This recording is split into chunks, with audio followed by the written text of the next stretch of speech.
Komnas HAM beberkan rentetan kejadian di hari kematian Brigadir J. Ketua Komnas HAM Ahmad Taufan Damnik menceritakan rentetan kejadian di hari kematian Brigadir Nopriansyah Yosua Huta Barat atau Brigadir J berdasarkan rekaman CCTV yang telah mereka tonton. Berawal dari rekaman CCTV yang memperlihatkan istri Irjen Verdi Sambo, Putri Chandrawati, berangkat dari Magelang, Jawa Tengah bersama rombongan pada Jumat 8 Juli sekitar pukul 10 waktu Indonesia Barat. Kemudian, kata Taufan, sekira pukul 15.40 waktu Indonesia Barat, Putri Chandrawati bersama rombongan tiba di rumah pribadinya di Jalan Saguling, Duren 3, Jakarta Selatan. Dijelaskan Taufan, Irjen Pol Verdi Sambo terlebih dahulu sampai di kediaman pribadinya pada pukul 15.29 dari Yogyakarta di mana menggunakan pesawat terbang sebelumnya untuk menuju Jakarta. Kemudian Taufan menjelaskan bahwa dalam rombongan itu terlihat ada Barada E dan Brigadir J. Berselang 3 menit kemudian, Putri Chandrawati, Barada E, Brigadir J hingga asisten rumah tangga terlihat melakukan tes RT-PCR.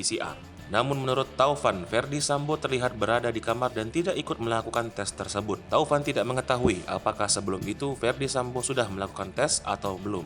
Setelah tes RT-PCR sekira pukul 16.07 Damanik mengungkapkan Putri Chandrawati dan rombongan kecuali asisten rumah tangga pergi ke rumah dinas di Duren 3. Namun menurut Taufan, Verdi Sambo tidak ikut menyusul istrinya. Verdi justru pergi ke arah lain bersama ADC dan motor patwal yang sama. Penjelasan Taufan ini berdasarkan rekaman CCTV milik tetangga Verdi Sambo. Namun ia tidak mengingat pukul berapa mobil Verdi Sambo dan motor patwal berhenti. Setelah menerima telepon dari istri, Taufan menjelaskan mobil Verdi Sambo pun berusaha berbalik bersama dengan motor patwal. Hanya saja mobil rombongan Verdi Sambo kesulitan karena kondisi jalan yang sangat sempit. Taufan pun mengungkapkan setelah mengetahui hal tersebut, Verdi Sambo langsung berlari ke rumah dinas. Kemudian Taufan menjelaskan pada CCTV yang berbeda, Putri terlihat menangis dengan didampingi asistennya. Selanjutnya, Taufan mengatakan datangnya mobil Provos hingga mobil lain untuk bergerak ke Rumah Sakit Kramat Jati.